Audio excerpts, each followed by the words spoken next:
बजरंग बली योगीराज तुकाराम बाबा की सद्गुरु बोधे बाबा की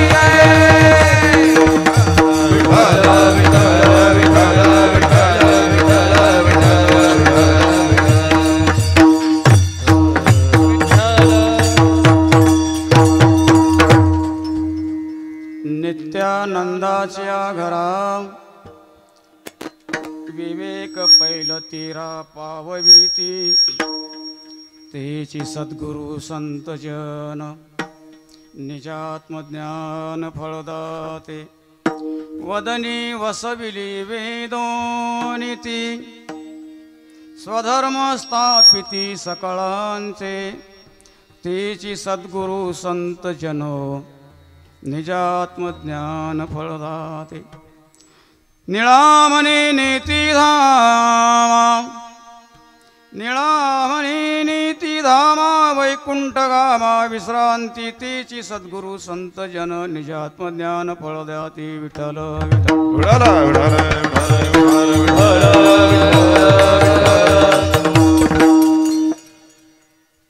प्रथम नमन करू गणनाथा उमा शंकराची सुता चरणावरी ठेवणी माता साष्टांगी आता दंडवत दुसरी बंधू सारदा जे चतुरार्णाची आत्मजा वाक्सिद्धी पाहिजे सहजा तिच्या चरणवजा दंडवत पांडुरंग करू प्रथम नमन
विसरू त्यांच्या कृपादाने कथेचा विसरू त्यांच्या कृपादाने कथेचा विसरू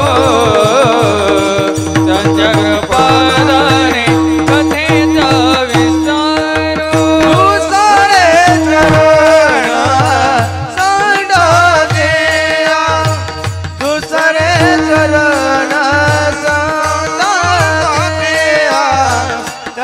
कृपादाने कथेचा विस्तारो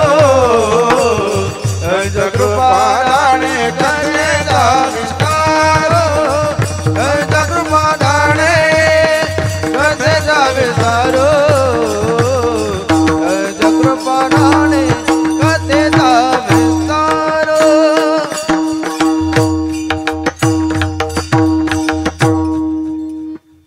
समचरण सरोजम सांद्र नीलांबुदाभं जगननिहितपानिं मण्डनं मण्डनानां तरुण तुलसीमाला कंधरं कंजनेत्रं सदयधवलासं विठ्ठलं चिन्तयामि मनोजवं मारुततुल्यवेगं जितेन्द्रियं बुद्धिमतां वरिष्ठं वातात्मजं वानरयूतमुख्यं श्रीरामदूतं शरणं प्रपद्ये त्रिवृद्धो यो योगी सरलचेता विनय विभव शुचिस्तुष्टो भक्त्यावद शुभकारी शुभकर तटे गोदावर्या परमदेवे राघवयुते तुकारामो बाबा जयति मान्य कलिगे नमामि सद्गुरुं शान्तं सच्चिदानन्दविग्रहं पूर्णब्रह्मपरानन्दमीशमानन्दिवल्लभम् ॐ नमो सद्गुरु निर्गुणा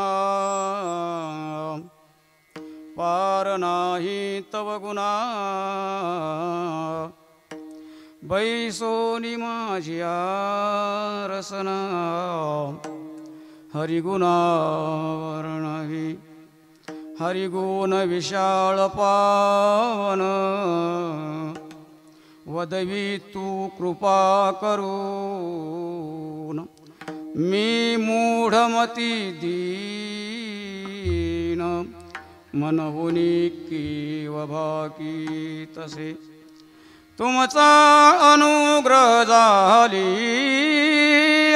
पूर्ण हरिगुण वर्णी नमी जान एका वंदितसे चरण सद्गुरूंचे सद्गुरूंचे सद्गुरूंचे आदरी विठ्ठल विठ्ठल विठ्ठल विठ्ठल विठ्ठल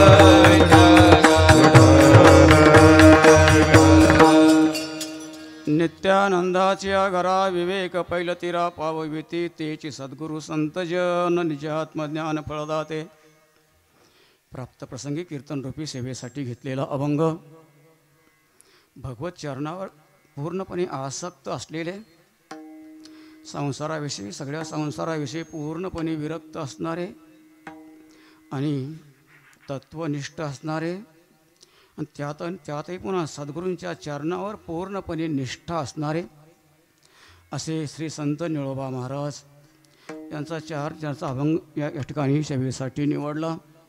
अभंगाचा धावता शब्दार्थ करून घेऊया.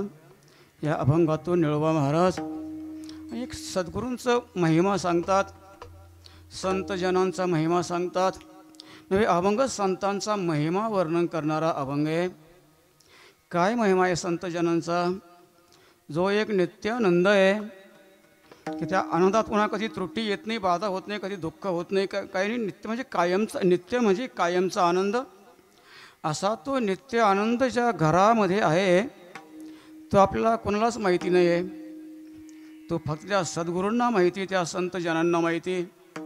मग असे असणारे ते संतजन, असे असणारे सद्गुरू तो निजानंद आपल्याला देण्याकरता, साधकाला देण्याकरता ते त्याला त्या ठिकाणी घेऊन जातात. पण ज्या ठिकाणी घेऊन जातात ते संतजन, ते सद्गुरू, ते श्रीगुरू विवेकाच्या अलीकडच्या काठावर नाही ठेवते. कारण विवेकाच्या अलीकडच्या काठावर तो नित्यानंद नाही आहे. तो नित्यानंद विवेकाच्या पहिलं तीराला आहे.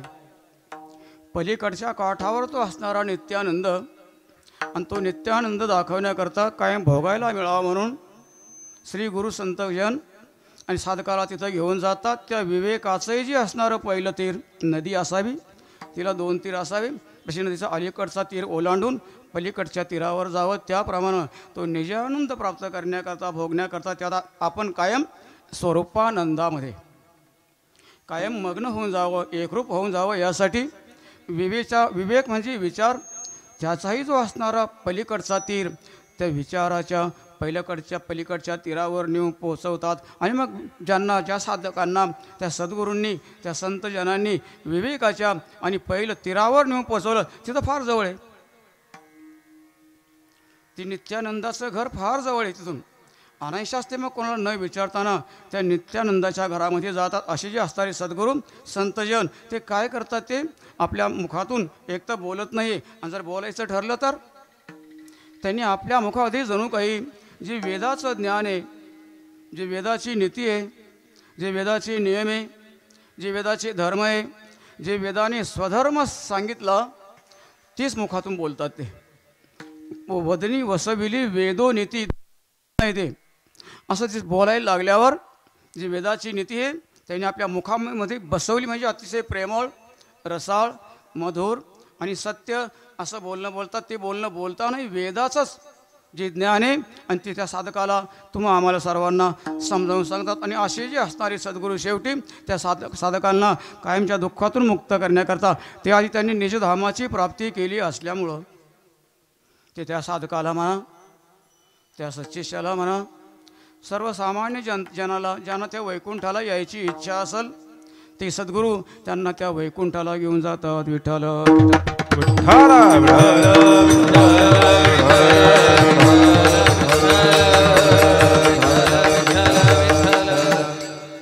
प्रथमतः आजची ही जी सेवा आहे स्वतःचा भाग्योदय झाला असं समजतो. भाग्योदय होण्याचं कारण ज्ञान किती असेल याला महत्त्व नाही आहे, विद्वत्ता किती असते याला महत्त्व नाही आहे, पांडित्य किती असतं याला महत्त्व नाही आहे. पण जे संत होऊन गेले ते साधू जो अपरोक्षानुभवी अपरोक्ष अनुभूती ज्यांनी प्राप्त केली, नवे नवे शास्त्रामध्ये वर्णन आहे. देव फक्त ज्ञानाच्या अंगानं जाणायचा असतो, देवाला पाहायचं नसतं, फक्त ज्ञान म्हणजे ज्ञान प्राप्त करायचं. आणि ते अध्यात्मज्ञान नित्यत्वम तत्त्वज्ञानार्थ दर्शनम. अध्यात्मज्ञानाची प्राप्ती करून जे तत्त्वज्ञान आहे त्याचं दर्शन घ्यायचं असतं. प्रत्यक्ष परमात्मा नव्हे, ज्ञानाच्या अंगानं जायचा. पण असे महात्मे होऊन गेले, ज्ञानानं परमात्म्याचं दर्शन घेतलं नव्हे, घेतलं तर खरंच, पण प्रत्यक्षात परमात्म्याचं दर्शन केलं नाही. परमात्म्याचं दर्शन घेतलं म्हणजे परमात्म्याचं दर्शन घेण्याकरता पंढरपूरला नाही गेले, ते परमात्मा त्यांच्याकडे आला. बोधे बाबांच्याबद्दलच बोलतो. ज्ञानाच्या अंगानं समरस झाले, त्यासाठी आपला पूर्ण जन्म पूर्ण आयुष्य भजनामध्ये व्यतीत केलं. तुकोरायांचं प्रमाण सार्थ करून दाखवलं. तुका म्हणे येथे भजन प्रमाण. आणि असे जे असणारे महात्मे आत्मानुभवी प्रत्यक्ष परमात्मा त्यांच्याकडे आलात, त्यासाठी परमात्म्याकडे ते किती वेळा गेले असतील, पण ते राहू दे. परमात्म्यानं येऊन त्यांना प्रत्यक्ष दर्शन दिलं. असे जे असणारे अपरोक्ष आत्मानुभवी आणि परमपूजनीय वंदनीय श्रद्धेय बोधे बाबा यांच्या द्वितीय पुण्यतिथी आहे. आणि त्या पुण्यतिथीच्या निमित्तानं आपले परमपूजनीय वंदनीय आदरणीय श्रद्धेय ज्ञानबोधाई गुरुकुल स्थापन केलं. ते आपले असणारे भगुरे गुरुजी. आणि ही एक ह्या अपरोक्ष अनुभवी महात्म्याची सेवा करायची, वाङ्मय सेवा करायची एक आज्ञा केली. ही कीर्तन सेवा सुपूर्त केली म्हणून भाग्योदय झाला असं म्हणतो. कारण तिचे महात्म्य होते, अपरोक्ष अनुभूती होते, परमात्म्यांना त्यांना येऊन दर्शन दिलं होतं. अशा महात्म्यांची वाङ्मय वाचिक सेवा करायला मिळण्याला किती भाग्य असावं लागतं आहे, त्या भाग्याला पारावार नाही आहे. असे जे असणारे ते आणि बोधेबाबा त्यांची सेवा करायला मिळली. ही सेवेच्या सुरुवातीला नव्हे एकल्याचा खेळ म्हणून हे मेळ मिळविला. त्यासाठी सर्व पाहिजे ना, लावणी मृदंग श्रुती टाळ घोष. जरा ब्रह्मरस सेवन करायचं असला तर टाळाशिवाय मृदंगाशिवाय विण्याशिवाय हार्मोनियमशिवाय सेवन करता येत नाही. अरे ब्रह्मरस सेवन करायला ह्या टाळ मृदंगाची गरज का? विठ्ठल टाळ विठ्ठल दिंडी. ज्या ब्रह्मरसाचं सेवन करायचं ते टाळ विठ्ठल ताळ, ते टाळ विठ्ठल रूपे, ते मृदंग विठ्ठल रूपे, ती दिंडी तो विना विठ्ठल रूपे. विठ्ठल टाळ विठ्ठल दिंडी, विठ्ठल टाळ विठ्ठल दिंडी, विठ्ठल टाळ विठ्ठल दिंडी, विठ्ठल टाळ विठ्ठल दिंडी, विठ्ठल टाळ विठ्ठल दिंडी, विठ्ठल टाळ विठ्ठल दिंडी, विठ्ठल टाळ विठ्ठल दिंडी, विठ्ठल टाळ विठ्ठल दिंडी. विठ्ठल तोंडी उच्चारा, विठ्ठल तोंडी उच्चारा, विठ्ठल भांडवला, विठ्ठल अवघा भांडवला, विठ्ठल अवघा भांडवला, विठ्ठल भांडवला. हे सर्व विठ्ठल रूप असल्यामुळं तर ब्रह्मरसाचं सेवन करायला मिळतं. म्हणून मृदंगवादक श्रीहरी महाराज, मृदंगवादक दीपकजी महाराज, हार्मोनियम वादक त्याप्रमाणे ज्यांनी आज्ञा सुपूर्त केली ते भगुरे गुरुजी. आणि त्याप्रमाणे आणि ते माऊली कृपा प्राप्त असणारे गुरुजी आज मुद्दाम किशोरजी महाराज खरात येथे आले आहेत, ज्यांच्यासमोर आपण फक्त ऐकायला बसावं. पण आता ते टाळ घेऊन आणि ते श्रवण करतायत. उभं राहून ती सेवा आहे. वैभवजी महाराज परमपूजनीय आणि नागेशजी महाराज परमपूजनीय श्रद्धेय भानुदासजी महाराज. काय प्रकार झालता कुणाला माहिती. त्या वल्लीवाडीला गेलो होतो कार्यक्रमाला. काल्याचं कीर्तन होतं. अभंगाचा भावार्थ काय माणूस होईतवर काही काही पूर्ण प्रमाण म्हणले नाही, पण जेव्हा काल्याचं प्रमाण सुरू झालं ते माझ्या वाट्याला प्रमाणच येऊन देईना. आख्याचे प्रमाण त्यांनी म्हणून टाकले त्या काल्याचे. ते भानुदासजी महाराज, वैभवजी महाराज, माऊली सगळे आपले समोर बसलेत. नावच आपल्या अभंगाचा पहिल्या चरणाचा उत्तरार्ध आहे. विवेक पहिलं तिरा. अरे ती विवेकाचं पहिलं तरी समोर बसले ते महाराज असे ब्राह्मणगाव टाकळेचे. इकडं सर्व टाळकरी वृंद, सर्व ज्ञात अज्ञात सर्वांना साष्टांग अंतःकरणपूर्वक वंदन करतो. आणि या गुरुकुलामध्ये आज बोधेबाबांची पुण्यतिथी आणि त्यानिमित्तानं त्या पुण्यतिथीच्या त्या पुण्याचा लाभ घेण्याकरता या सभा मंडपात, या धर्म मंडपात जेवढे आले असतील, जेवढे भाविक असते त्या सर्व भाविकांना भाविक विश्वासी तुका म्हणे नमन त्यासी. तुका म्हणे नमन त्यासी. तुका म्हणे नमन त्यासी. भाविक विश्वासे तुका म्हणे नमन त्यासी. तुका म्हणे नमन त्यासी. तुका म्हणे नमन भाविक विश्वासी तुका म्हणे नमन त्यासी. तुका म्हणे नमन त्यासी. तुका म्हणे नमन त्यासी. भाविक विश्वासी तुका म्हणे नमन त्यासी. तुका म्हणे नमन त्यासी. तुका म्हणे नमन त्यासी.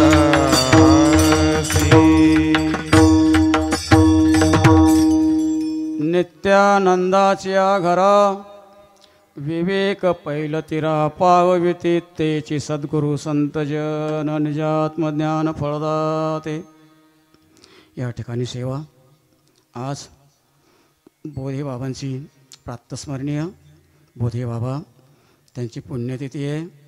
त्या पुण्यतिथीच्या निमित्तानं सेवा त्यासाठी घेतलेला अभंग निरोबरायांचा. पुण्यतिथी कधी होते. पुण्यतिथी ही संतांची होती असते.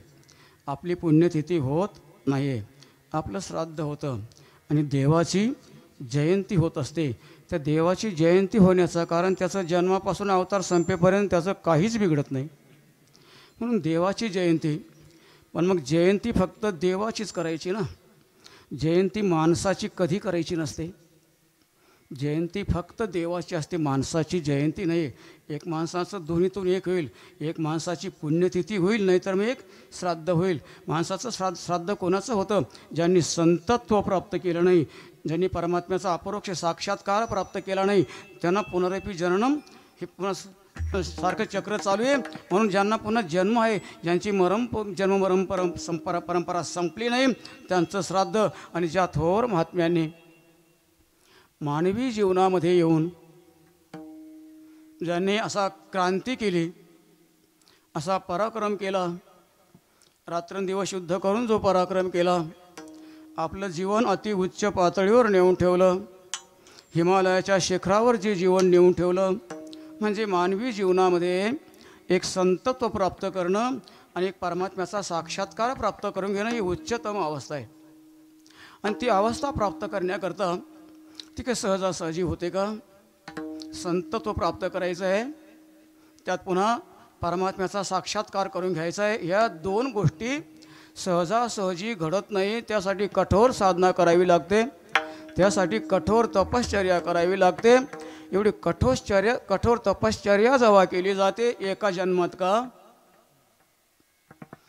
जन्मांतर घेऊन ज्यावेळेला संतत्व प्राप्त करण्याकरता, आत्मसाक्षात्कार प्राप्त करण्याकरता कठोर साधना केल्या जाते, कठोर तपश्चर्या केली जाते, त्यावेळेला कुठं भगवत साक्षात्कार होतो.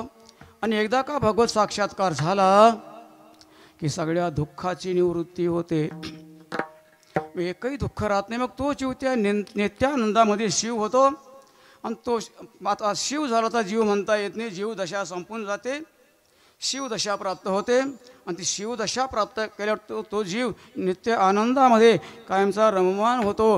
म्हणजे भगवत दर्शन झाल्यावर, पण जोपर्यंत भगवत साक्षात्कार होत नाही तोपर्यंत सर्व दुःखाची निवृत्ती होतच नाही.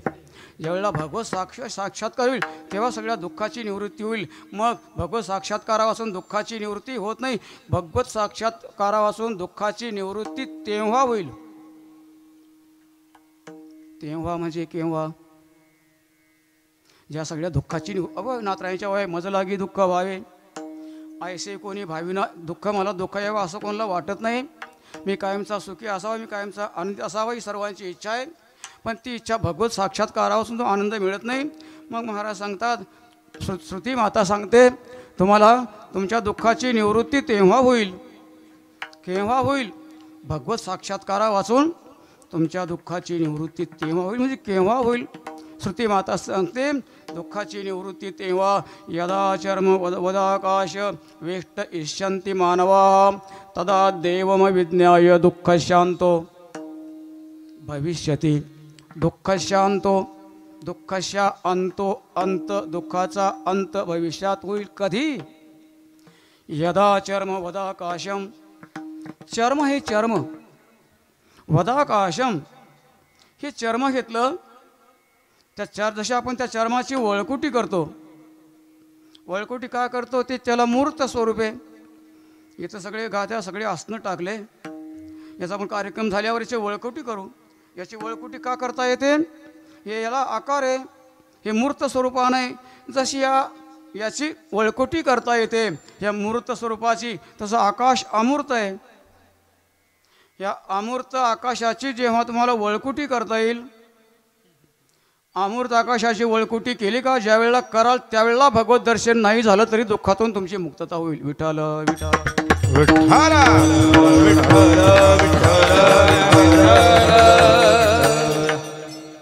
ही गोष्ट कधी होणार नाही.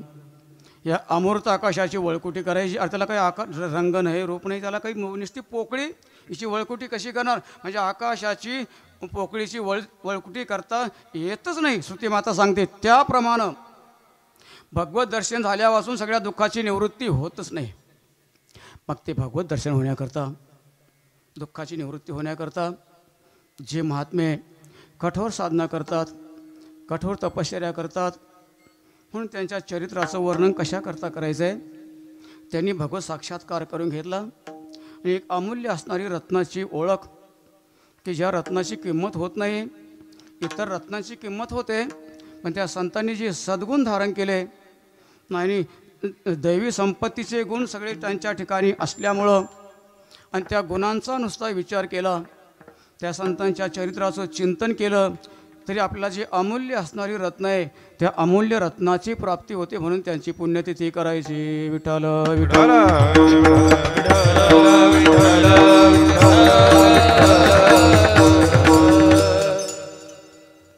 त्या संतांनी जी कठोर साधना केली त्यातून संतत्व प्राप्त करून घेतलं. ते संतत्व प्राप्त करण्याकरता काय करावं लागेल? म्हणजे आधी संतत्व प्राप्त करायचं, नंतर अपरोक्ष अनुभव घ्यायचा, आणि नंतर त्यांनी ध्येय ठेवला का नंतर पुण्यतिथी. साधू आधी व्हायचं आहे, आणि साधू आधी झाल्यावर ध्येय ठेवल्यावर पुण्यतिथी नंतर. पण त्यांनी साधू होण्याकरता काय केले? साधू पण कुठे मिळतात? ते बाजारामध्ये मिळत आहे, हाटामध्ये जाऊन मिळतं आहे का? जसा भाजीपाला आपण खरेदी करतो तर आम्हाला संतपणा द्या, काय तुमचा भाव असेल तो घ्या. बाजारात जाऊन त्या हाटामध्ये संतपणा मिळतो का? ते म्हणजे बाबा येतो आमच्या दुकानात संतपणा नाही. संतपण मिळत हे हारी, नाही संतपण मिळत हे हारी. नाही नाही नाही संतपण मिळत हे हारी. नाही संतपण मिळत हे हारी. हिंडता कपाटी राणी बनी, राणी बनी हिंडता कपाटी राणी बनी, हिंडता कपाटी राणी बनी.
संतपणा आणि बाजारामध्ये मिळत नाही आहे.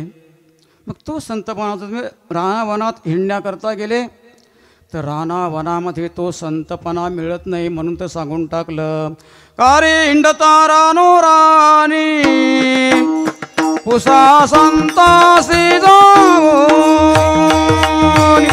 पुसा संतासी जाऊनी, पुसा संतासी जाऊनी, कारे हिंडता राणी बनी पुसा संतासी जाऊनी, पुसा संतासी जाऊनी, पुसा संतासी जाऊनी, कारे हिंडता राणी बनी पुसा संतासी जाऊनी, पुसा संतासी जाऊनी, पुसा संतासी जाऊनी, राणी बनी पुसा संतासी जाऊनी, पुसा संतासी जाऊनी, पुसा संतासी जाऊनी. हिंडता कपाटी राणी वनी नाही संतपण, म्हणून का रे हिंडता रानो राणी. अरे ते संतत्व ज्यांनी प्राप्त केलं त्यांना जाऊन विचारा, ते त्यांना माहिती आहे संतत्व कुठं असतं, त्यांच्याकडे जा. एक करुणा महाराज त्या संताकडे जाण्याऐवजी संतत्व प्राप्त करण्याकरता हाटात मिळत नाही, रानावनात मिळत नाही, गिरीकंदरा मिळत नाही. आमच्याकडे पैसे जास्त आहे ना, आम्ही त्यांना धनांच्या राशीच्या राशी मोजून देऊ ना. मग जे त्या धनांच्या राशीचा स्वीकार करतील मग ते संतपणा देतील ना. महाराज म्हणले नाही बाबा, नये मोल देता धनाच्या राशी तो संतपणा नाही, ते आकाशी आकाशात नाही तो संतपणा, नाही ते पाताळ येते तो संतपणा पाताळात नाही आहे. मग तो संतपणा मिळतो कुठं, तो संतपणा कधी मिळतो ते सांगून टाकलं.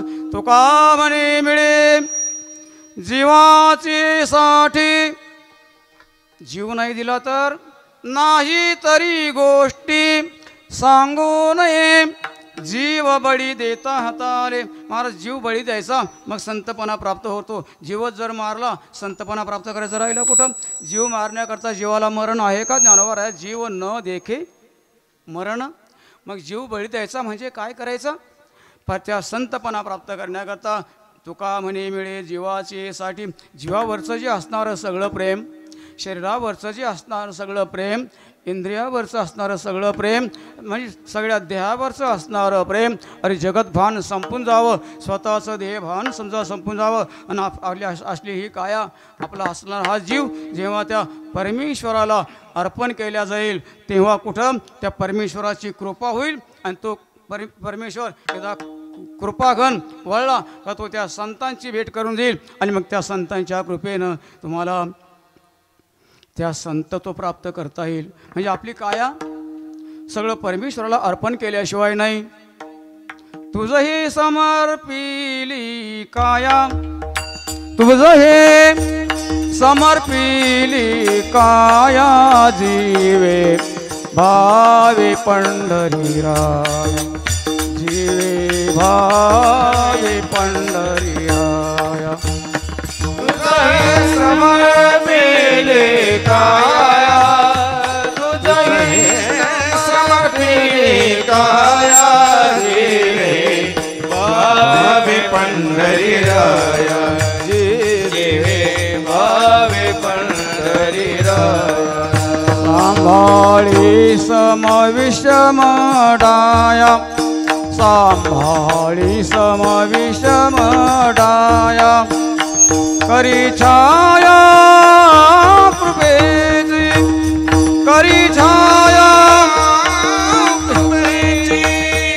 काय जाणावे म्यादिने, काय जाणावे म्यादिने, तुझ्या भक्तीची लक्षणे, तुझ्या भक्तीची लक्षणे. कायाला जाणावे दिने, दिने तुझ्या भक्तीची लक्षणे तुझ्या भक्तीची लक्षणे तुझे समर्पिली काया जीवे भावे पंढरीराया. त्या परमात्मा आपली काया जीवाभावानं अर्पण केली का परमात्मा काय करतो, प्रसन्न होतो. त्याला अनन्य भावानं शरणागती केल्यावर आपल्या अंतरात असलेले जे विकार आहे ते विकार तो परमात्मा आणि बाहेर काढून टाकतो. मग ते शरीर निर्मळ होतं. त्यावेळेला संतांची कृपा होते आणि ते संत कृपेनं आणि ते संतोत प्राप्त करून देतात. पण ते विकार बाहेर घालवण्याकरता परमात्म्याची कृपा संपादन करण्याकरता विकार बाहेर घालल्याशिवाय विकारांना जर अंतःकरणात आश्रय दिला, या विकारांना काम क्रोध दंभ मोह लोभ मद मत्सर यांना आश्रय देऊन जरी परमात्म्याचं भजन केलं तरी परमात्मा प्रसन्न होणार नाही. म्हणजे विकार सगळे अंतरातून काढून टाकले पाहिजे. आणि ते विकार अंतरातून काढण्याकरता किती सायाचे, किती कष्ट पडतात, किती कठोर साधना करावी लागते. ही तपश्चर्याकडे नाथराय सांगतात बा, ते विकार अंत करण्याकरता अनादि संसार मालेच्या ठाई नित्य विषय भोगिले पाही ते ठसावले चित्ताच्या ठाई वारंवार देही सेविता. हा जीव या विषयांचं सेवन कधी करतो, एका जन्मात. अनादि संसार मालेच्या ठाई, अनादि म्हणजे कधी कोणाला माहिती, किती कल्पापासून किती युगापासून जीवाचं फक्त एकच काम, त्या विषयांचं सेवन करायचं. मग त्या विषयांचा त्याग होईल कधी. अरे इतकं दुःख होतंय विषयांचा त्याग करताना.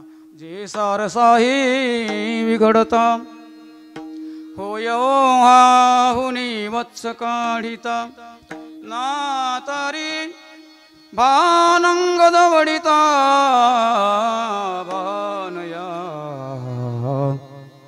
वरोनी ना तरी माई पुढुनी बाळक काळे नेता एकुलते एक होय का उदकत तुटत्या विना तैसे विषयांचे घर इंद्रिया सांडिता थोर युगांत होयते वीर विराग साती. तैसे विषयांचे घर इंद्रिया सांडिता होय. अरे विषय त्यागाचं म्हणलं युगांत होतो, युगांत असं वाटतंय. त्याचं कारण आहे अनंत जन्मापासून तेच करीत आला. मग असे जे असणारे विषय ते चित्तातून काढल्याशिवाय आणि ते चित्तातून कधी निघतात ते त्याकरता कठोर साधना करावी लागते. बोलूया परमपूजनीय वंदनीय आदरणीय रामचंद्र बाबा बोधे. काय अंगातून विषय काढणं वेगळं आणि ते विषय अंगामध्ये येऊन न देणं ही गोष्ट वेगळी. अंगातून विषय कधी काढायचे, अंगात शिरल्यावर मग त्याला प्रयत्न करून रात्रंदिवस आम्हा युद्धाचा प्रसंग मग काढायचे. पण ते विषय जर अंगात येऊनच दिले नाही तर स्वानंद सुखनिवासी जोग महाराज नाशिकला गेले, पंचवटीवर गेले, काही पूजा करायची ठरली, ब्राह्मणांच्या समोर गेले, घ्या पाणी. जोग महाराज घेतलं पाणी, लाव पाणी डोळ्याला, डोळ्याला पाणी लावलं, म्हणा सांगा कोणता मंत्र म्हणायचं. जोग महाराज म्हणा पापोहम पाप कर्माहम पापात्मा पाप. ते म्हणजे मंत्र बदलून घ्या. म्हणजे म्हणावंच लागतो ना.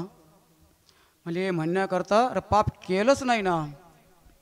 ज्यांनी पाप केलं का त्यांनी म्हणायचं आहे पापोहम पाप कर्माहम. पापच जर केलं नाही पापोहम म्हणायचा प्रश्नच कुठं आहे. बोधे बाबांच्याबद्दल बोलूया. अरे जन्मतःच निर्विकारी जीवन, ब्रह्मचारी जीवन, सोपी गोष्ट ही ब्रह्मचारी जीवन. सुधीमाता वर्णन करते ब्रह्मचर्य राहायचं म्हणजे क्षुरश्यधारा निशिता दुरतया दुर्गम पतस्तत कवयोधन. वस्त्रा लावून आणायचा, असं धारेवर बांधायचा, खाली पडणार नाही अशी व्यवस्था करायची. आणि त्या वस्त्र्याच्या धारेवरून चप्पल घालून नव्हे, चप्पल काढून जायचं. काय होईल, पायच चिरून जाईल, पाय राहणार नाही. जितकं कठीण तितकं ब्रह्मचर्य व्रत कठीण आहे. असं जे असणारं ब्रह्मचर्य व्रत श्रद्धेय बोधे बाबांनी पाळलं ते नुसतं ब्रह्मचर्य व्रतच नव्हे, त्यामध्ये भजनाची साधना किती केली त्या साधनेला मापच नाही. ते भजन करता करता आठव नाठव गेले भावा भाव झाला स्वयमेव पांडुरंग. विकार अंगात शिरूनच दिला नाही, त्याचा नाश करायचा प्रश्नच नाही आहे. जर शत्रू जर समोर आलाच नाही, युद्ध करायची पाळीच नाही ना. विकार बोधे बाबा काय शरीर असेल ते काय, अरे ते प्रामाणिक ते शरीर याची ब्रह्म होती नाही, हे ब्रह्मरूप शरीर घेऊनच आले जन्माला. शरीराची ब्रह्म होती हाही गोष्ट वेगळा, ही गोष्ट वेगळी आहे. जे ब्रह्मरूप असणारं शरीर तेच घेऊन आले. मग विकार जिंकायची, त्यांच्यावर विजय मिळवायचा ही गोष्ट त्यांच्याकडे आलीच नाही. असं इतकं पवित्र असणारं शरीर ते त्यांना साधुत्व प्राप्त होतं. आणि जो पण केला, जे व्रत घेतलं ते व्रत आजन्म चालवलं, आमरणांत चालवलं, त्या व्रताची समाप्ती कधी, जेव्हा देहाची समाप्ती होईल. अरे म्हणजे ते नंतर अखंड असे जे असणारे बोधे बाबा, ज्या व्रताचा पुन्हा कधी त्यागच केला नाही, प्रेमादरानं स्वीकार केला. सगळ्या व्रतामध्ये उत्तम असणारं व्रत, दिव्य असणारं, पवित्र असणारं व्रत. म्हणून त्यांना भगवंतानं दर्शन दिलं. भगवान भीष्म पितामहांनी आपला जो नियम केला होता व्रताचा, राज्य सुख भोगणार नाही, स्त्री म्हणजे ब्रह्मचारी राहील, हा पण त्यांनी शेवटपर्यंत कडेला नेला. आणि त्यामुळे त्यांचं जीवात्मा तो शिवात्मा अजरामर होऊन गेला. बोधे बाबांची गोष्ट तीच आहे, अति पवित्र जीवन. पण या संतांच्या नुसतं चरित्राचं आपण फक्त, दुसरं आपल्याकडं काहीच नाही आहे. बरं ते जीवन किती जगले पाहिजे आपल्याला तेही कळणार नाही. फक्त आपलं परोक्ष भाषा काहीतरी वापरायची पोपटासारखी, दुसरं काय. पण त्यांच्या चरित्राचा विचार केला का करायचा तो, त्यांची पुण्यतिथी करायची का करायची. ज्या दिवशी पुण्यतिथी त्यांची, त्या दिवशी संतांची पुण्यतिथी ज्या दिवशी असते त्या दिवसाला सकाळीच काही पूजा करायची, काही पाठ करायचा, काही अभिषेक करायचा. इथं स्वतः महान संतचे त्यांचे उत्तराधिकारी म्हणूया बोधे बाबांचे गुरुजी सकाळीच विष्णू सहस्रनामाचा पाठ, गीतेचा पाठ, रामरक्षा स्तोत्र, शिवमहिम्न स्तोत्र एवढा पाठ केला. हे नेहमी पुण्यतिथीच्या दिवसाला. त्यात पुन्हा अन्नदान करायचे, हा एक नेहमी अन्नदानही आहे. असा तो नियम पुण्यतिथीचा. त्या संतांची पण तिला फक्त एवढ्यावर नाही थांबायचं, हे सगळं आधी करायचं आहे, नंतर त्यांचं भजन अखंड करायचं आहे, त्यांच्यासाठी ही सेवा करायची आहे. मग ती कीर्तनाच्या माध्यमातून असेल, नंतर प्रवचनाच्या माध्यमातून असेल. हे करायचं कशा करता, त्यांची आपल्या फक्त कृपा होण्याकरता. आणि एक पुन्हा तैसे हरपले आपण बे पाहावे, ते संतान ते पाहता घेऊसावी. आता आपला आत्मभाव जो हरपला, तो आपला आत्मभाव प्राप्त करण्याकरता त्या संतांच्याबद्दल बोलावं, त्यांच्याबद्दल वाणावं, त्यांच्याबद्दल ऐकावं आणि त्यांच्या चरित्राचं वर्णन करावं. विठ्ठल विठ्ठल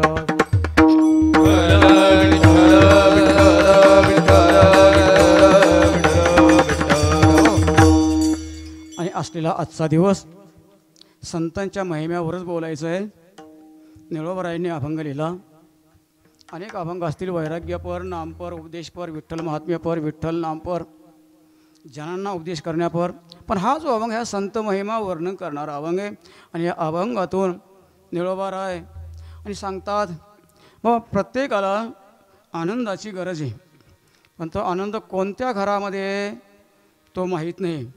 त्याकरता विवेकाचं जे असणारं पलीकडचं काठ, त्या काठावर हे सद्गुरू पोचतं करतात. आणि मग त्या घरामध्ये जाता येतं. महाराज संतांकडे जाण्यापेक्षा, पलीकडच्या काठाला जाण्यापेक्षा त्या नित्यानंदाच्या घरात जे जायचं आहे ना, तो नित्यानंद तर आमच्या घरात आहे ना. कोणतं घर, हे 24 तत्वांचे कुटुंब घर वस्तीचे, तुटे बंध मोक्षाची गुंताडेत. आमचं जे हे देह, हा जो देह, हे जे 24 तत्वांचं घर आहे ना, याच्यामध्ये परमात्मा आहेच ना, तो नित्यानंद सर्व घटीराम. विवेकाचा पहिलं तरी गाठण्याची काय गरज आहे, आमच्या हृदयात आहे. निळोबाराय म्हणले तुमच्या हृदयामध्ये आहे, पण तो आवृत्त आहे, आवृत्त. अनावृत्त असावा, तो अनावृत्त नाही आहे. आवृत्त म्हणजे काय, झाकलेला आहे. तो सामान्य रूपानं आहे. सामान्य ज्ञान आणि ते अज्ञानाच्या विरोधी नसतं, उलटं अज्ञान आलं आणखी साधक असतं. लाकडामध्ये अग्नी आहे ना, आहेच आहे. मग जोपर्यंत अग्नी विशेष रूपानं प्रकट होत नाही तोपर्यंत 4-4 पिढ्या जाईपर्यंत घरामध्ये राहतो. का जाळीत नाही तो? म्हणजे लाकडात अग्नी नाही म्हणा, आहे ना, तर विशेष रूपानं प्रकट केला क्षणात सगळं भस्म करून टाकील.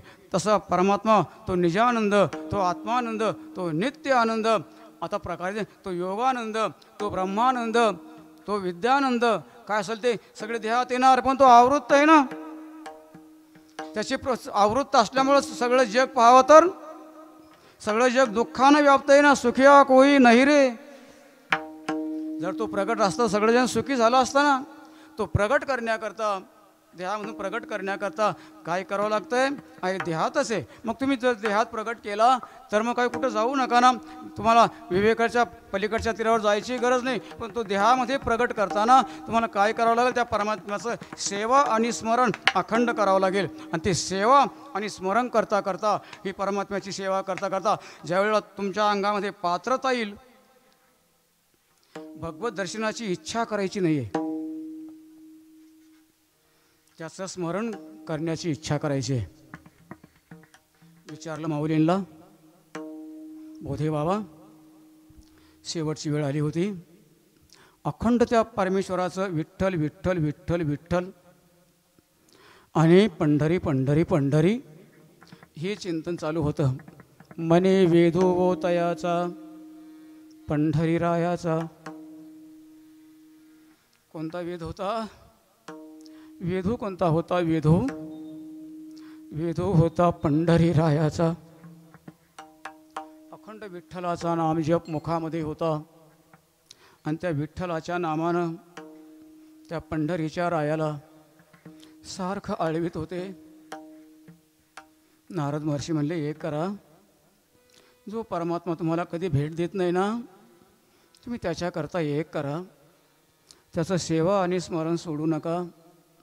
एक वेळ तुमची जीवन नौका अंधारामध्ये जाईल, दर्शनच देत नाही ना, पण ती जीवन नौका अंधारात जरी गेली ना तरी त्याचं स्मरण सोडू नका.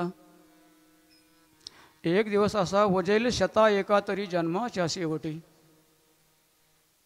तो दयार्द्र आहे, करुणा घन येतो, कृपाळू आहे तो, त्याला आपली दया आल्याशिवाय राहणार नाही. तो आपल्या समोर प्रगट झाल्याशिवाय राहणार नाही. बोललो होतो.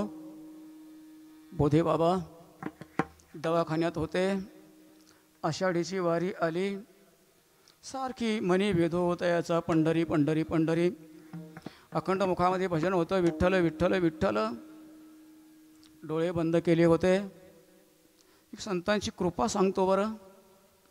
संत जी कृपा करतात ना, ती कृपया दर्शनात स्पर्शनात, कृपया शिष्य देह के. दर्शन देऊन कृपा करतात, स्पर्श करून. ते संतांनी ज्यांच्या अंगाला स्पर्श केला त्यांच्यावर कृपा होते. मग ज्यांना कृपा दृष्टीने निहाळतात त्यांची गोष्ट ह्या जन्मात पुन्हा जन्म घ्यायचं काम संपलंच. बाबांनी डोळे बंद केले होते. माऊली भगुरे गुरुजी त्यांच्याकडे गेले, डोळे बंद होते. विचारलं कोण? आपलं नाव सांगितलं गुरुजींनी. आणि जेव्हा नाव सांगितलं तेव्हा बंद केले डोळे आणि उघडले आणि त्यांच्याकडे पाहिलं. हा जो कृपा प्रसाद झाला, हा पाहण्याच्या दृष्टीनं जे संत करुणाघन दृष्टीनं पाहतात, जशी आई मुलाकडे पाहताना करुणा दयाळ दृष्टीनं पाहते, त्याप्रमाणे गुरुजींच्याकडे पाहिलं. म्हणून तर आज आपला अनुभव येतात. कोणते अनुभव येतात? आपल्या बाबांच्या मठावर अनेक फार फार दिग्गज महात्मे आणल्या जातात, अपरोक्ष अनुभवी महात्मे. आपण सर्व त्यांचं कीर्तन ऐकण्याकरताच तिथं मठावर जातो. तरी पण ज्यावेळेला गुरुजींचं प्रथम चाल सुरुवात होती, गायन होते, लोकांना वाटतं कीर्तन तर ऐकायचंच आहे. आलो त्याच्यासाठीच.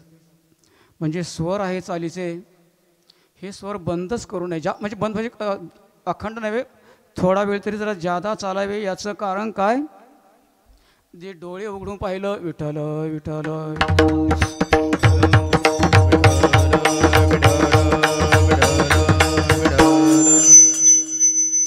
पूर्णपणे कृपादृष्टी झाली. त्यांच्याकडे सुद्धा ज्या चाली होत्या ना, त्या चाली कोणत्या, ज्या आपण ज्या चाली म्हणतो असं नव्हे, ज्या चालीतून त्या अभंगाचा भाव प्रगट होईल अशी चाल कोणती लावायची माहीत आहे नाही आपल्याला. आपण आपल्या स्व इच्छेनं चाल लावतो कोणती, तसं नव्हती बोधेबाबांचं. जो अभंग असेल त्या अभंगाचा भाव प्रगट करणारच तशी चाल. म्हणून तर माऊलींच्याबद्दल बोलले होते. कोण होते महाराज कीर्तनामध्ये, वावीलाच बोलले होते. अरे गुरुजींनी आपल्या चालीतून अभंगाचा भाव दाखवून दिला. विठ्ठल विठ्ठल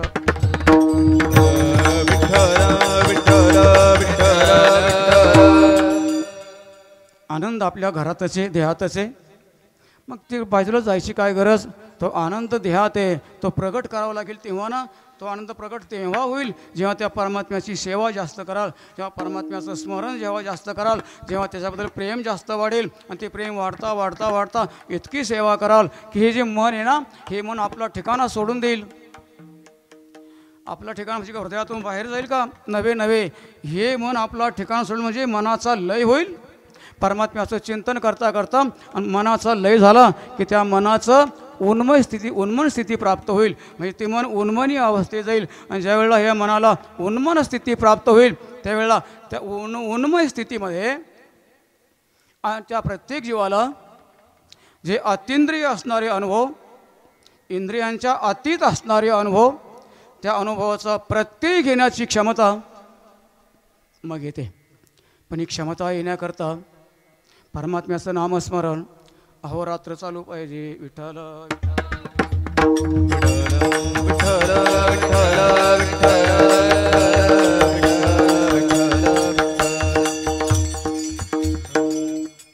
माऊलींच्या चरणावर साष्टांग वंदन करून ही अवस्था प्राप्त कोणाला होती. मनाचं उन्मन होतं का इथं राहून. अरे संतांच्या संगतीत जाऊनही होत नाही, कोटी वर्ष तपश्चर्या करूनही होत नाही. म्हणून एक करावं लागेल तुम्हाला. तो नित्यानंद ज्या घरामध्ये आहे ना, त्या घरात तुम्हाला जावं लागेल. तो नित्यानंद आहे कुठं महाराज. मग नित्यानंद म्हणजे आनंद. तो आनंद कुठं आहे, तो आनंद कुठं आहे. आणि ते जगद्गुरू तुकोबाराय सांगतात विठ्ठल विठ्ठल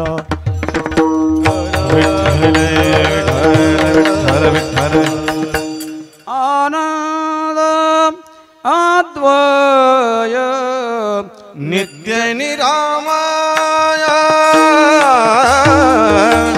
आनंदय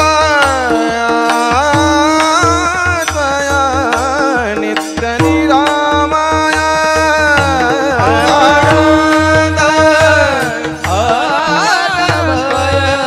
पुढे बसा. नित्य निरामय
निज ध्येय जे का निज ध्येय योगियोचे ते समचरण साजिरे विटे बरी ते समचरण साजिरे विटे बरी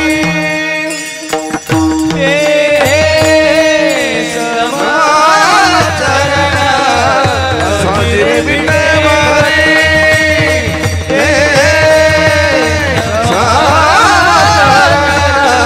साजिरे विटे बरी विटे बरी आनंद. तो जो असणारा नित्य आनंद आहे ना, तो नित्यानंद तिथाय ते समचरण साजरे विटीवरी. पण जर नुसतं आनंद म्हणलं असतं तर तो नित्य आनंद होईल, त्याचं अतिव्याप्त लक्षण होईल आणि ते लक्षण विषयानंदावर हे जाईल ना. नुसतं आनंद म्हणलं तर अतिव्याप्त लक्षण म्हणजे काय? गाईला शिंग असतात ना, मग फक्त गाईला शिंग आहे का? बैलाला शिंग आहे ना, म्हशीला, शेळी बकरी त्यांच्यावर ते लक्षण जाईल ना. शिंग आहे ती गाय, जर एवढंच म्हणलं तर मग त्या म्हशीला गाय म्हणा. हे लक्षण अतिव्याप्त आहे. जर नुसतं आनंद हे परमात्म्याचं लक्षण केलं तर विषय ना विषयानंद सुद्धा आहे ना. मग ते विषयानंदामध्ये नित्यानंद आहे असं म्हणा ना. विषयानंदामध्ये तो नित्यानंद असतो का? जर विषयानंदामध्ये नित्यानंद असता तर संध्याळवरायांनी कशाला म्हणलं असतं ते? नित्यानंदा पुढे आनंद तो कोण. नित्यानंदा पुढे आनंद तो कोण. विषय सुख बाई बापुढे ते क्षीण.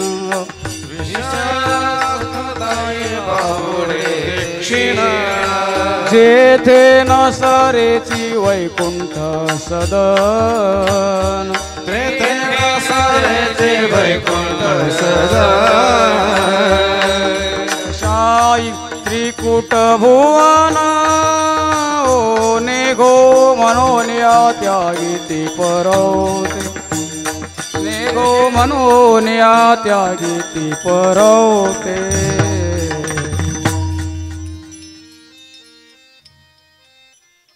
आपल्याला 12 वाजता सेवा बंद करायची. दिलगिरी व्यक्त करून थोडासा पुढं क्षमा करा बरं का. क्षमा मागतो. पुढं जरा जावंच लागेल. जर एकाएकी गाडीला ब्रेक लावलं ती गाडी अशी नाही जमत नाही होती. मग हातपाय मोडतात, सगळं होतं आहे. एकाएक ब्रेक नको म्हणून सर्वांच्याकडे दिलगिरी व्यक्त करतो. कोणता आनंद? विषयामध्ये आनंद नाहीच आहे. बापूड आहे, क्षीण आहे. त्याचं काय कारण?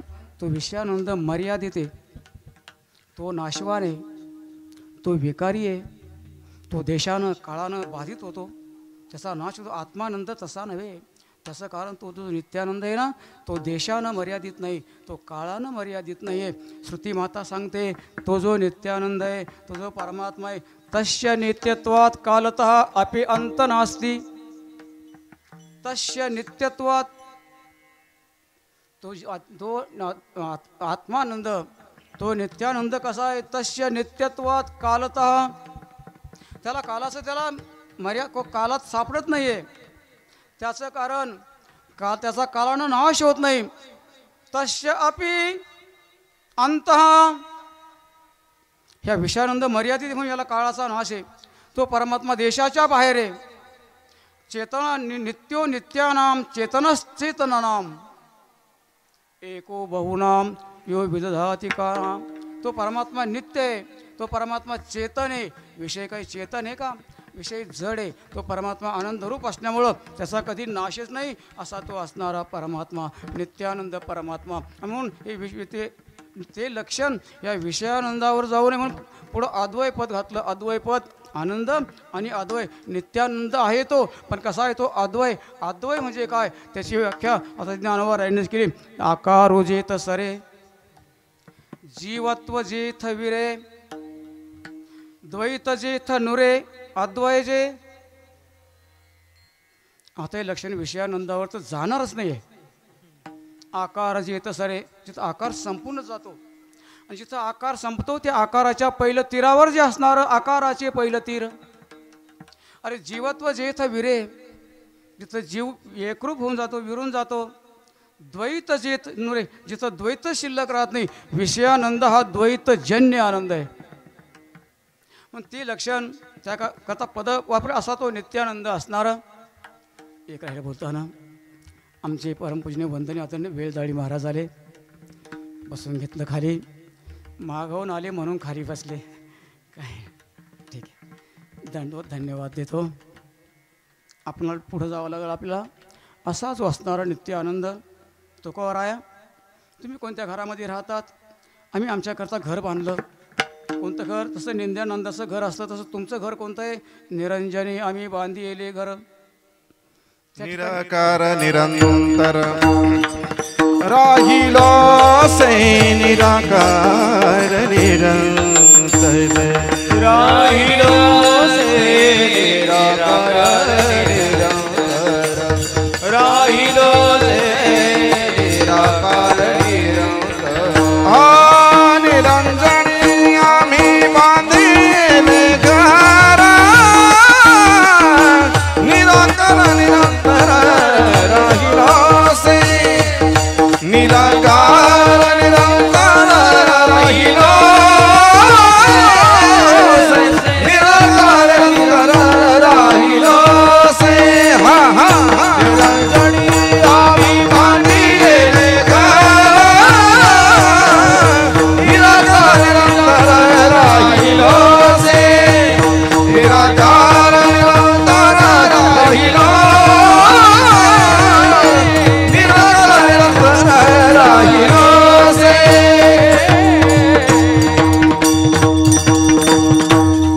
आम्ही आमचं घर बांधलं ते निरंजनी आम्ही बांधिले घर. निरंजन म्हणजे काय? ज्या ठिकाणी दृश्य विश्व नाहीच आहे. हे दृश्य विश्व जिथपर्यंत आहे ना, म्हणून ब्रह्मीशाना परवतीने वाढणे नाही जीवाते, तिथपर्यंत दृश्य विश्व आहे. आणि आम्ही जे निरंजनामध्ये घर बांधलं, ज्ञानदेवा घर चिदानंदी, तो चिदानंद कुठे आहे? तुम्ही त्या घरात राहता. ते निरंजन कुठे आहे? ते त्या ठिकाणी आहे जिथे दृश्य विश्व नाहीच आहे. ज्या ठिकाणी दृश्य विश्व नाही आहे अशी असणारी निरंजन स्थिती, त्या स्थितीमध्ये आम्ही अखंड ऐक्यास आमचं घर सांगतो. आमचं घर निराभासी पूर्ण झालो समरस, अखंड ऐक्यास पावलो आम्ही. निरंजनात तर गेलो, तिथं जी असणारी ती चैतन्य शक्ती, तिला परमात्मा म्हणा, भगवान म्हणा, ब्रह्मा म्हणा म्हणताच येत नाही. माझ्या बाला हेही म्हणू नये, माझ्या बाला अरे काहीच म्हणू नका. अशी जी असणारी शक्ती निरंजनाची, तिच्यामध्ये आम्ही गेलो, तिच्यामध्ये एकरूप झालो, निराभासी पूर्ण झालो समरस, तिच्यामध्ये समरस झालो. समरस झाल्यामुळे काय झालं? जे अखंड ऐक्य पाहिजे ना, ते आम्हाला अखंड ऐक्य मिळालं. तेच आमचं घर आहे. मग महाराज तेच जर तुमचं घर आहे, मग त्या ठिकाणी आम्हालाही न्या ना, तो नित्यानंद प्राप्त करून द्या ना. तो नित्यानंद प्राप्त करून देतो. माझे जे पट्ट शिष्य आहे ना, त्यांना विचारा तो कोराय म्हणले, मी तुम्हाला ती सांगतील तुम्हाला. मग ते सांगू लागले, बाबा तो नित्यानंद प्राप्त करण्याकरता आता आपण पहिले चरणाच्या फक्त उत्तरामध्ये जाऊया. नित्यानंद प्राप्त करण्याकरता तो काय करावं लागेल? तो नित्यानंद अलीकडच्या काठावर नाही, तो नित्यानंद पलीकडच्या काठावर आहे. म्हणून निळवराय म्हणले तुम्हाला त्या पलीकडच्या काठावर जावं लागेल. पलीकडचा काठ कोणता? विवेक पहिलं तीरा पाहावी ती. विवेकाचा पहिलं तीर म्हणजे कोणता? ज्ञानोबरायांना विचारतात. आता ज्ञानोबराय सांगतात, जे विवेकाची पहिलं तिरी काठी उभे केल्या किरीटी, अर्जुना पारावाराची गोटी करणे वेदा. विवेकाचं जे पहिलं तीर ना, तैसे विवेकाची काठी, आत्ताशी ओळी बरोबर आली. तैसे विवेकाची काठी उभे केलिया किरीटी, अर्जुना तो जो विवेकाचा काठ आहे ना, तो विवेक नेमका एका काठावर जाऊन उभा राहिला. आणि तो विवेक त्या उच्च टेकडीवर उभा राहिला, त्यामुळे त्याला अलीकडचा काठ दिसला आणि त्याला पलीकडचा दोन्ही काठ दिसू लागले.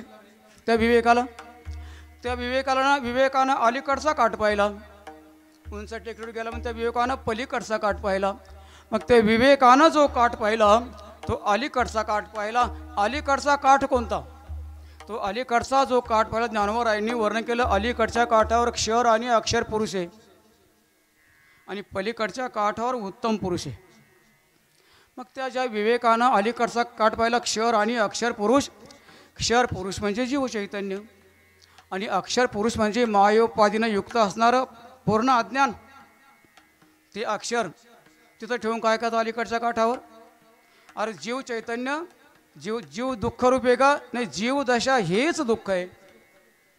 अलीकडच्या काठावर येते, ते उंच टेकडीवर जाऊन पाहू लागले. कोण? विवेक पाहू लागला.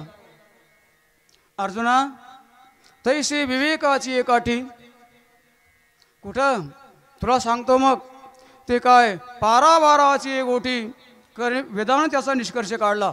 विवेकाचा अलीकडचा काठ म्हणजे क्षर आणि अक्षर पुरुष आणि पलीकडचा काठ म्हणजे आणि तो उत्तम पुरुष आहे. उत्तम पुरुषाच्या बद्दल बोलताना आणि एक नाथराय बोलले उत्तम पुरुषाचं ते लक्षण सांगताना संतपर आहे पण असू दे उत्तम पुरुषस्तन्य परमात्मेचा मृता उत्तम पुरुषाचे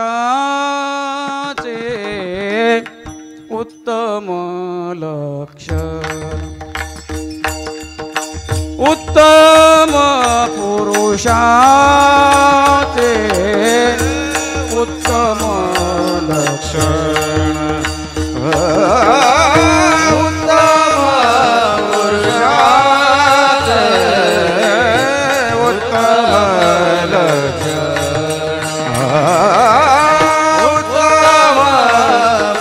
पुरुषाचे उत्तम लक्षण जेथे भेद शून्य मावळती जेथे भेद शून्य मावळती भेद शून्य झाला बोध स्थिरावला भेद शून्य झाला बोध स्थिरावला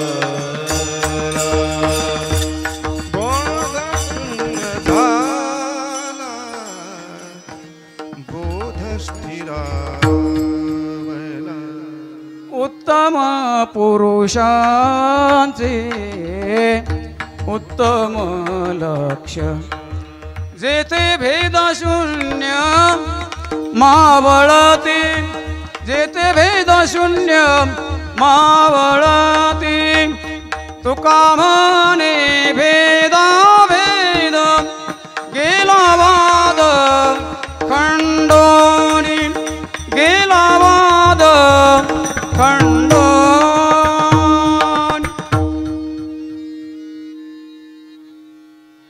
अलीकडच्या काठावर क्षर आणि अक्षर पुरुष अरे हे जन्म मृत्यूनं युक्त आहे म्हणून त्या वेदानं आणि पलीकडच्या काठा पुरुष पाहिला विवेकानं पाहिला विवेकानं तिथं उत्तम पुरुष आहे तो नित्यानंद पुरुष तिथं आहे. पलीकडच्या काठावर पलीकडचा काठ कोणता आहे आकाराचे पहिलं तेरम पंढरपूरला जा चंद्रभागेचा अलीकडचा काठ आणि तो परमात्मा पलीकडच्या काठावर आहे. लहानपणी कीर्तन ऐकताना राष्ट्रीय कीर्तन ऐकायचे जरा अलीकड ये मला पलीकडने पांडुरंगा नदीवरली चंद्र अलीकडे ये देवा पांडुरंगा आणि पलीकडच्या काठाला अर्थ फार मोठा आहे त्यात पलीकडच्या काठावर घेऊन जाय त्याला बोलावं लागतं असाच असणारा परमात्मा ते संतांनी संत सद्गुरूंनी काय केलं तो नित्य आनंद प्राप्त होण्याकरता आणि आपल्या साधकाला म्हणा शिष्याला म्हणा कोणालाही त्या विवेकाच्या आणि पहिलं तीरावर नेलं तेच आपण जो सेवेसाठी अभंग घेतला त्या अभंगाच्या पहिल्या चरणामध्ये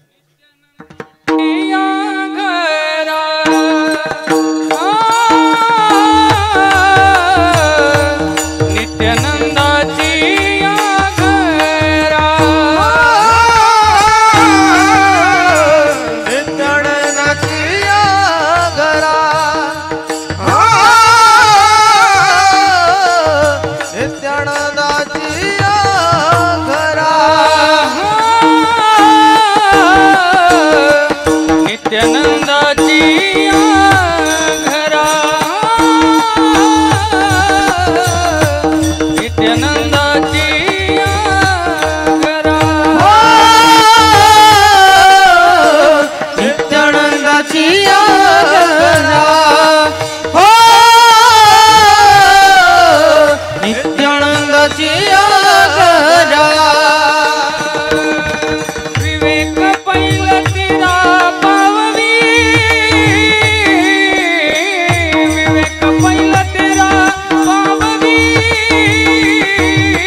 विवेक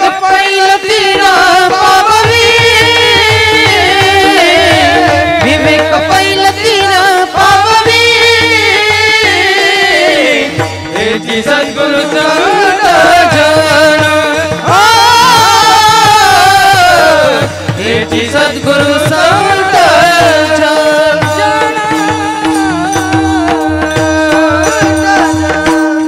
विठोबार कुमारी विठोबार कुमारी विठोबार कुमारी विठोबार कुमारी विठोबार कुमारी विठोबार कुमारी विठोबार कुमारी विठोबार कुमारी विठोबार कुमारी विठोबार कुमारी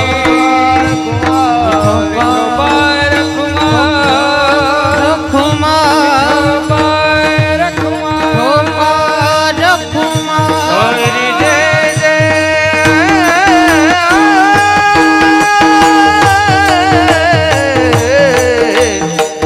विठोबार कुमाई जय जय विठोबार कुमाई विठोबार कुमारी जय जय विठोबार हरि जय जय हरि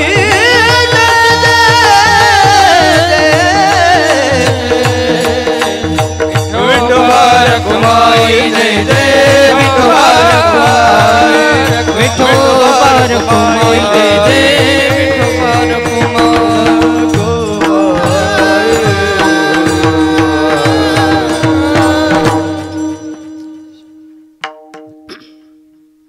पहिल्या चरणाचा अल्पमतीनं अल्पबुद्धीप्रमाणे भावार्थ आपण नाही पूर्ण केला.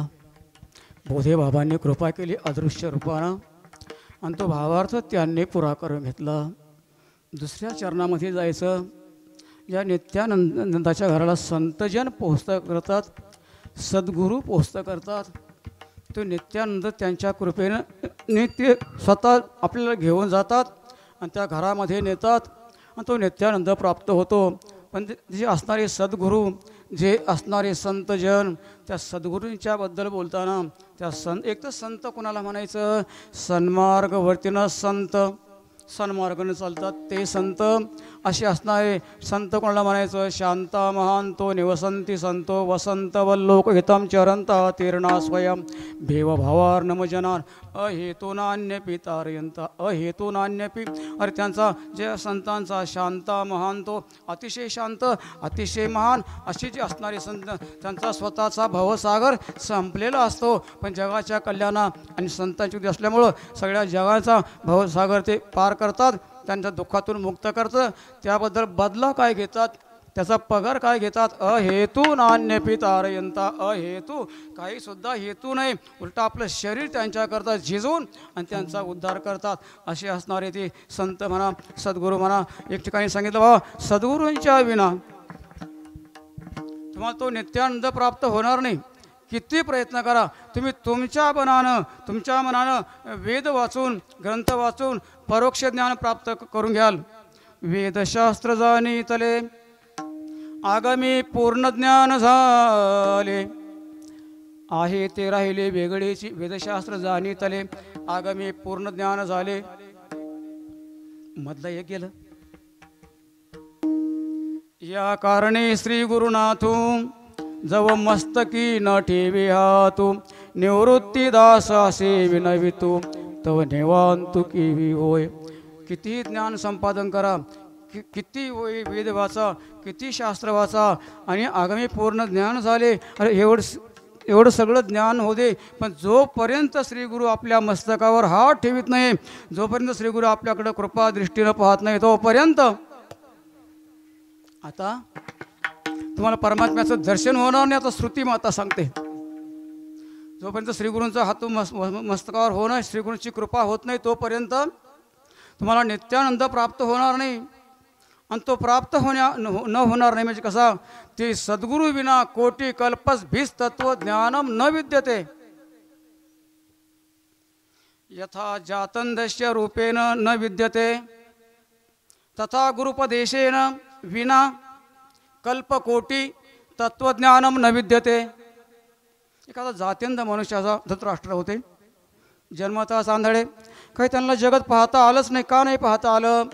जन्मताच आंधळे होते धृतराष्ट्र. जात्यंधस्य यथा रूपेण जात्यंध असल्यामुळंच त्यांना रूपज्ञानम न विद्यते. जन्मांध माणसाला जगत कसं आहे, त्याचं रूप कसं आहे, त्याचं नाम कसं आहे हे त्याला पाहताच येत नाही, कारण दृष्टीच नाही आहे. तसं सद्गुरू कृपेच्या विना तथा गुरुपदेशेन, गुरूंच्या उपदेशाच्या विना, अरे कल्पकोटी, आता एका जन्मात नाही. जोपर्यंत गुरूंनी कृपा केली नाही तोपर्यंत तुम्ही कल्पकोटी जरी जन्म घेतले तरी तत्वज्ञानम न विद्यते. सद्गुरूंची कृपा पाहिजे. माऊली तुमच्यावर सद्गुरूची कृपा आहे का? म्हणले आहे ना. मग तुम्हाला सद्गुरूंनी काय दिलं सांगता का? तुमच्या मस्तकावर त्यांनी हात ठेवला, ज्ञानोबाराया ठेवला, निवृत्तीरायांनी ठेवला, कृपा केली कृपा. मग त्यांनी कृपा केली म्हणजे तुम्हाला काय दिलं सांगा? माऊली म्हणाले, बाबांनो, त्यांनी जी कृपा केली, त्यांनी जे मला दिलं ते तुम्हाला मी सांगताना ह्या माझ्या वाचेनं सांगू का? किंबहुना श्री निवृत्ती ठेविलो असे जय स्थिती, ते काय देऊ हाती वाचेची. ही वैखरीवाणी काय सांगू शकल? मला श्री गुरूंनी ज्या उच्च स्थळावर नेऊन ठेवलं आणि तिथं परेही परती बोलणे खुंटले. श्री गुरूंच्या शिवाय या जीवाला त्याचा शिव होत नाही. श्री गुरूंच्या कृपेशिवाय दुर्लभो विषय त्यागो. दुर्लभम तत्वदर्शन, दुर्लभम सहजावस्था. सद्गुरू करुणा विना, सद्गुरू करुणा विना. सद्गुरूंनी कृपा केल्याशिवाय दुर्लभो विषय त्यागो.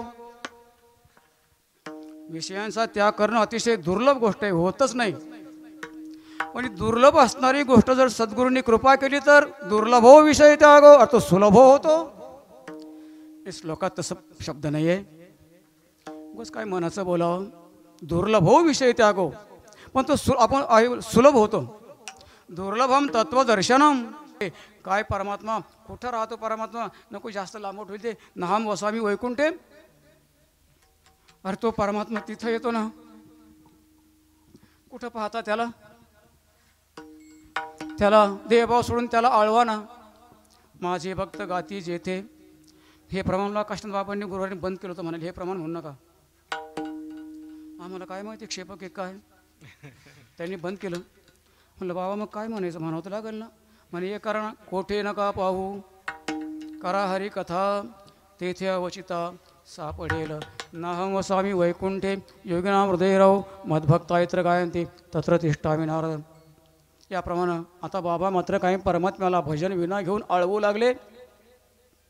एका बहु एकांतावरी प्रीती, एकांतावर प्रेम. पहाटचा जो ब्राह्ममुहूर्त आहे तो परमात्म्याला आळवण्याकरता अतिशय उत्तम. पण दुसरी उदाहरणं घ्यायचे बंद करू. भीष्माचार्य परमात्म्याला पहाटे ध्यानासहित त्याचं चिंतन करीत होते. बाबा पहाटे उठायचे, मग त्यांचा भजन नाही, नियम नव्हता. हे भजन नियम नाही, भजन त्यांचं जीवन बनलं होतं. नियम वेगळा, जीवन वेगळं. मासोळीचं जीवन काय आहे? पाणी आहे ना. जर ती मासोळी पाण्याच्या बाहेर काढून टाकली तर किती महिने जगते? संपलं. जीवना वेगळी, मासोळी संपलं. मासोळीचं जीवन जसं पाणी आहे, सद्गुरुराया बोधे बाबांचं जीवन भगवत भजन हे त्यांचं जीवन बनलं होतं. मग भजनात जर विक्षेप आला तर जसं मासोळीला पाण्याच्या बाहेर टाकल्यावर मरण, तसं भजनात विक्षेप निर्माण केल्यावर भजनी विक्षेप, तेची पै मरण, अशी स्थिती होती. बोधे बाबा उठे 40-3ला काकडा भजन नित्यानं चालू केलं. विद्यार्थी उठत नव्हते. साखर झोप राहते, ती झोप फार गोड असते. उठवायचे, त्यांना राग यायचा, नाग नाही अवघड वाटायचं. अरे आमचं आरोग्य बिघडेल ना, आजार होईल ना. अनुभवाची गोष्ट घेऊन पहा. आरोग्य बिघडत आहे का परमात्मा आणखीन आरोग्य सुरक्षित ठेवतोय? पण निश्चय कराल तर, देहाची आशा सोडून निश्चय केला तर, देहाची आशा धरून नव्हे. उठायचे मग काकडा भजन करायचं. बाबा त्याचं रंगून गेलेले, अखंड रंगून गेलेले. तिथं बाबांनी संस्थेमध्ये असताना फक्त एक कीर्तन केलं, तुकाराम तुकाराम नाम घेता का पेयम. सगळ्यांच्या चरणी लीन व्हावं ही त्यांची तिथं.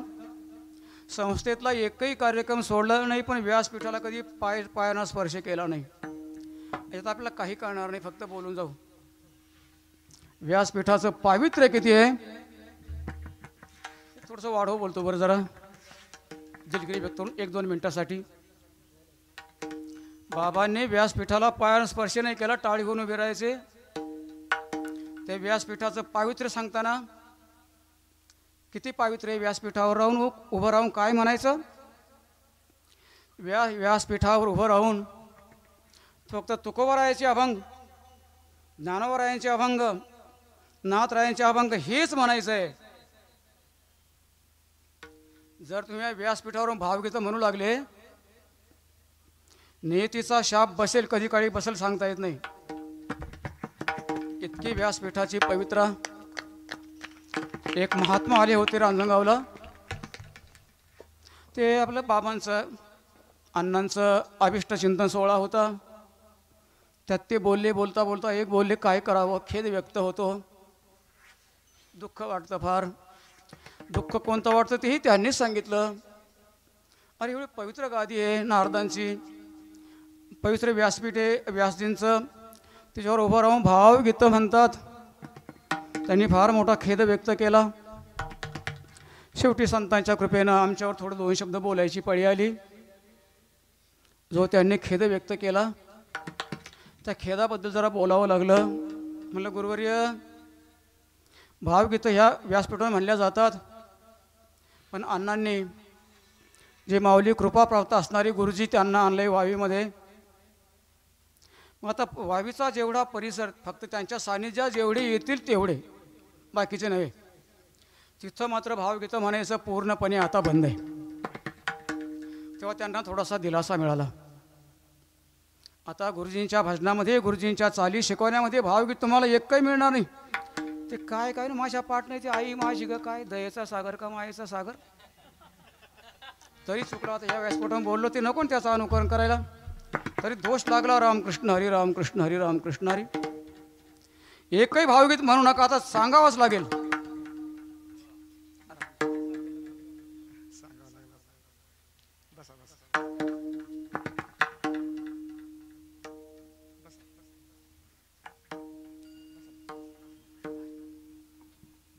साष्टांग दंडो सर्व महाराजांना. आईच्या बद्दल बोलताना थोडा वेळ झाला. हां, आईच्या बद्दल बोलताना तुकोबारायांनी जेवढे अभंग केले, फक्त आईच्या बद्दल ज्ञानोबारायांनी केले, नाथरायांनी केले, ते अभंग तुम्ही सगळे वाचून वाचून संपवले का? मग हे गीतं म्हणायची पाळी आली. एका जन्मात नाही अनंत जन्म घेत तरी त्या आईच्या बद्दलचे अभंग संपणार नाही. तुकोबारायांनी केलेले राहू दे तो विषय. कृपा प्राप्त केलेले बोधे बाबा जे अभंग जे शिकवलं, ते नेमकं त्या अभंगाच्या कोणता भाव असेल तशी चाल दिली. आणि असे असणारे संतांची सेवा करणारे एवढं पवित्र जीवन जगले तरी परिपूर्ण व्यासपीठाला गादीला पाय नाही लावला.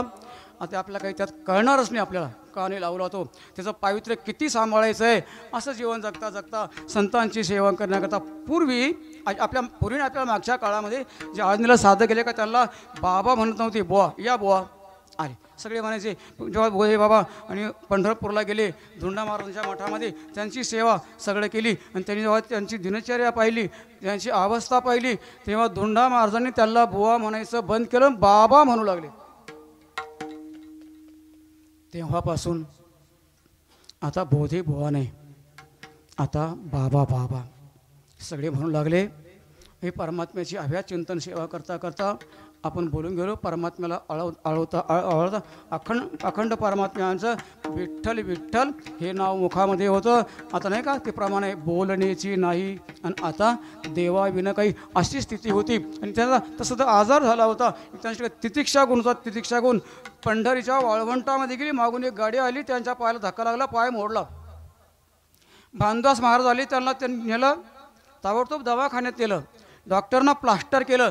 सांगितलं महाराज तुमचा नुसतं पाय मोडला असं नव्हे, मागच्या मणक्याला धक्का लागला कमराच्या. 2 महिने अंग पाय अजिबात हलू नका. 2 महिने 2 महिने पाय सुद्धा नाही असा हलवला. तितिक्षा गुण, सहनशीलता. जेव्हा डॉक्टरांनी येऊन पहिला तेच थक्क होऊन गेले.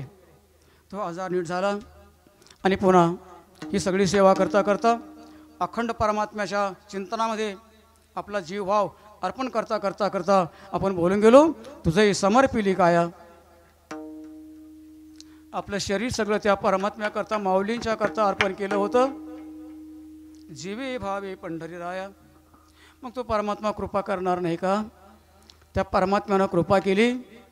माऊलींना पंढरीला जायची गरज आली नाही. त्यांच्या चित्तात ते होतं बोधे बाबांच्या. शिष्य म्हणली चला.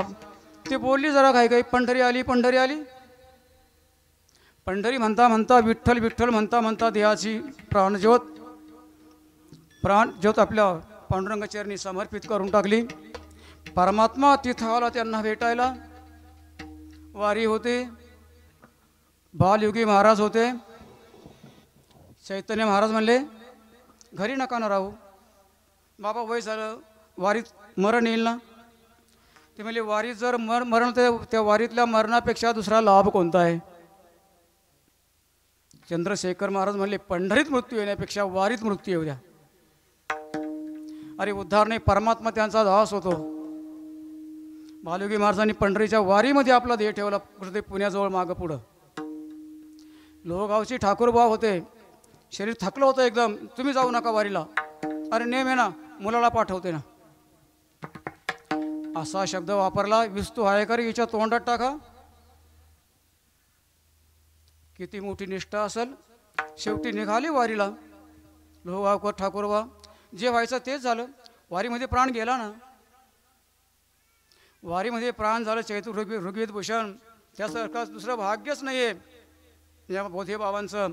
वारी चालले होते नव्हते चालले होते. मग शिष्यवर्ग आली, पंढरी आली. पंढरीमय जीवन करून टाकलं.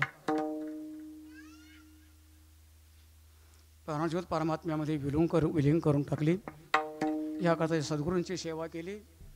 त्या सद्गुरूंच्या सेवेचा परिणाम निळोबा महाराज म्हणतात, अशी ती सद्गुरू त्या साधकांना आपल्या धामाला नेतात. आता साधकाचे ते सिद्ध झाले.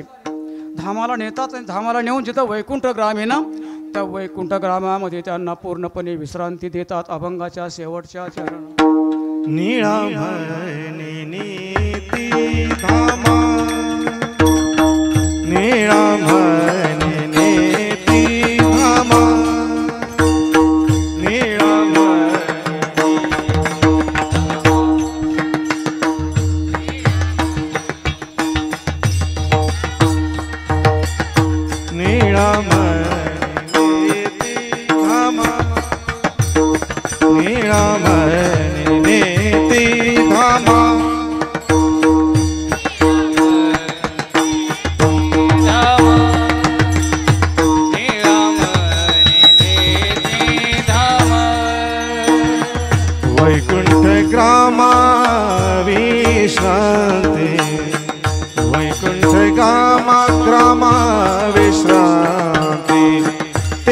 सद्गुरु संत जन, तेचे सद्गुरु संत जन, तेचे सद्गुरु संत जन, तेचे सद्गुरु संत जन. निजात्मज्ञान फळदाते, फळदाते.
निजात्मज्ञान फळदाते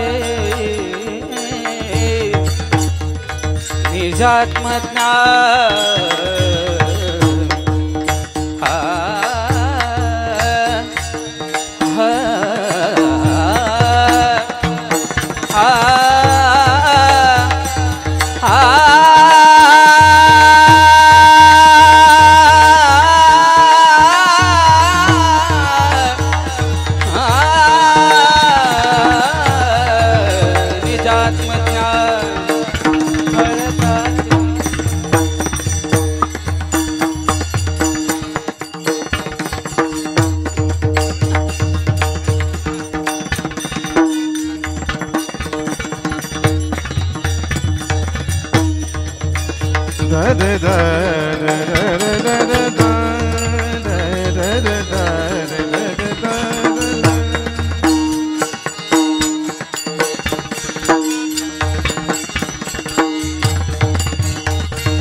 हाँ दीपक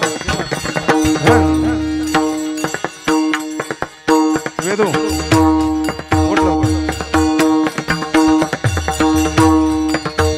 हाँ हाँ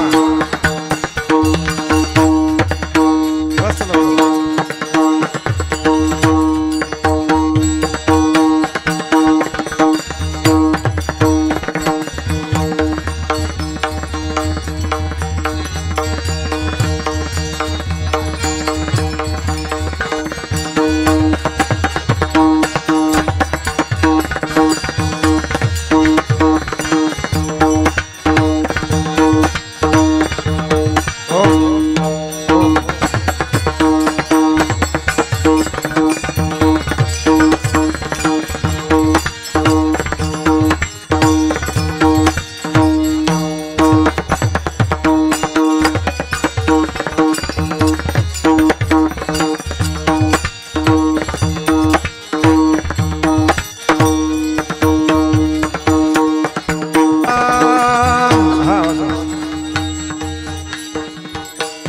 धन धन धन धन धन धन धन हा हा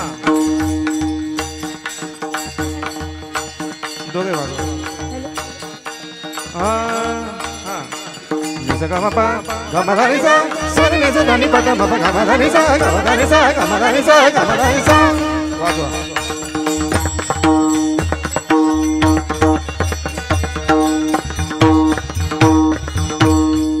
वाजवा धाते रे किट तक धाते रे किट तक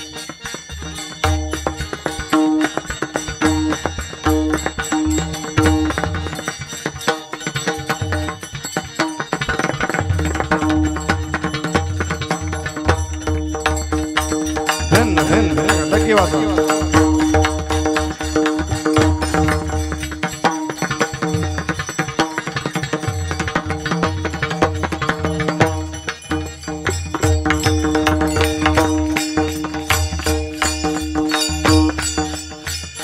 निज आत्मज्ञान पढ़ता ते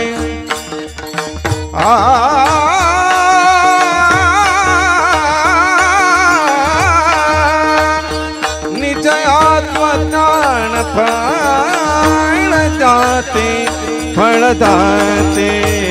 पढ़ता ते तेचे सद्गुरु संत जन तेचे सद्गुरु संत जन संत जन संत जन म्हणून बरं का म्हणून स्वर्गीचे अमर म्हणून इच्छिता ती देवा स्वर्गात नाही आहे म्हणून स्वर्गीचे अमर ज्ञानेश्वर माऊली राज माऊली ज्ञानेश्वर माऊली माऊली तुकाराम बद्री बकुळे